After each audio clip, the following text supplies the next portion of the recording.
can go towards purchasing services here on campus, and yet they have 40% of their income for other aspects.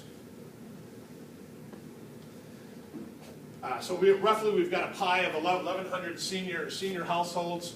There's 634 competitive units in your market area. Gives us roughly a net target market of 521 households. We then look at a capture rate of 3 to 5%, which is industry standard, meaning out of 100 age and income qualified households, three out of 100 is what financiers and the likes kind of really want to look at in terms of you being a successful operator, meaning 97 people who are old enough, have sufficient incomes, are going to choose to live somewhere else, live at home, live at the competitor, what have you. So again, we only need to capture 3 out of 100 in your market area in order to develop new units. We adjust for market area draw. 75% of people who would live on this campus come from the market area. You're going to get 25% from outside that area, be it Wauwatosa or Minneapolis, and then adjusting for full occupancy. What does that mean? Currently, there's not a whole lot of demand for new independent living units, just given the supply we've got going on, and also knowing that what's happening with our older senior population. It's actually going down, okay? And also, when we look at 2019 estimates, not only do we have you see that number stays the same. Well, theoretically, we've got the declining senior population, and we've also increased the income affordability, assuming you're going to do a 3% average rate increase every year. So it gets more expensive to afford the type of housing, and there's less people.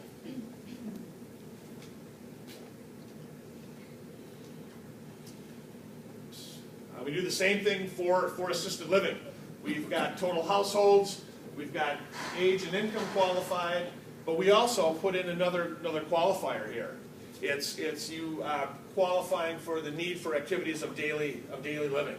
So you can see we've got roughly 2,600 households that can afford assisted living, and assisted living is more expensive, so we use a $60,000 income criteria.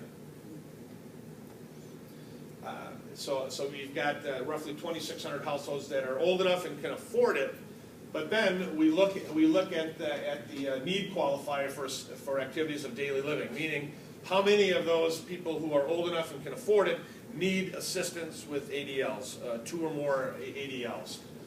That means there's roughly 366 households out there that need assisted living.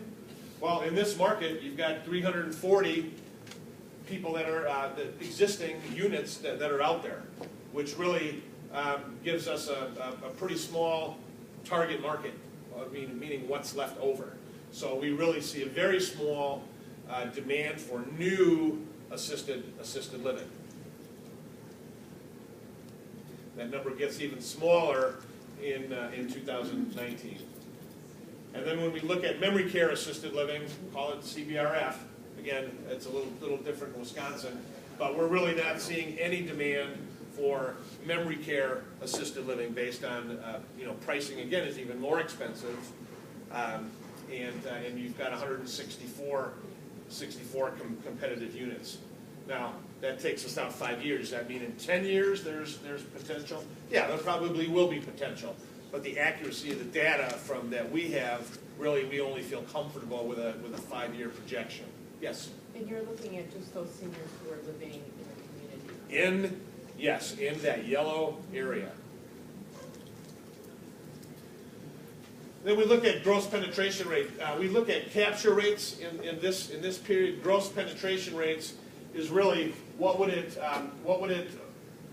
the penetration rate in order for all the product in the market area to be full. Okay. What we're showing here, gross penetration rate is your existing competitive units divided by the number of age and income qualified households. So for example, in independent living, we've got roughly 1,100 age and income qualified households, and there's 634 units in the market. That gives you a gross market penetration rate of roughly 39%. Now everyone will say, well, industry guideline is anything above 15% means it's saturated. Well, not necessarily so, but it's really, we use it as an indicator. For example, there are certain parts of the country where continuing care communities, entrance fee continuing care communities, are very popular. That's what people do. Pennsylvania, for example, you can have a gross penetration rate of 50%, because that's what people do. Other parts of the country, Minneapolis, for example, we have very few entrance fee communities.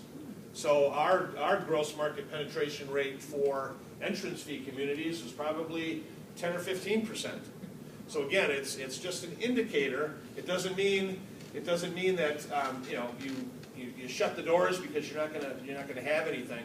What it tells us is there is we consider it saturated market, meaning no one's going to come in and build 800 units in the area. We also looked at gross penetration rates for assisted living and memory care assisted living, and again those rates are pretty high. Yes. Are any of the demand... Romy McCarthy. Hi, Tim Getty. How are you? Are any of the demand charts on the previous pages, Tim, adjusted for occupancy? In other words, vacancy rates in No. other people's product? Yeah, I mean, we've got stabilized, we're assuming a stabilized occupancy rates of 95%. But on the demand slides on the prior, did they adjust for vacancy rate in competitive? In other words, somebody might have 50 units, but they might only have 30 of them filled. No, this assumes everybody's full. Okay. Right.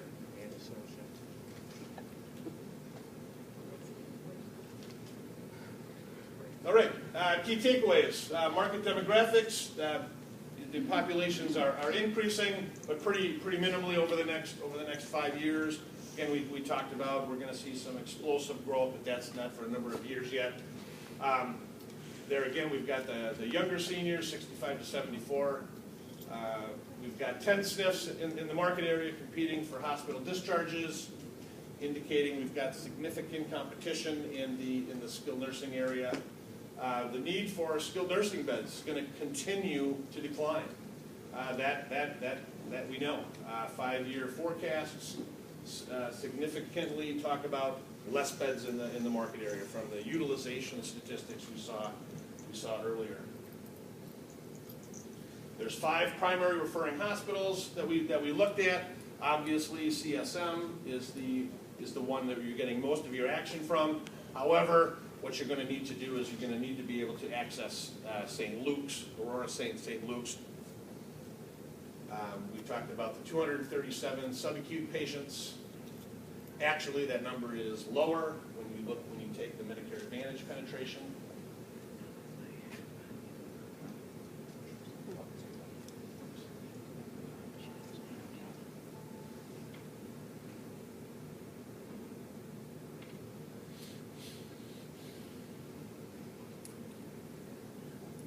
What am I doing here? Just use. I'll do that.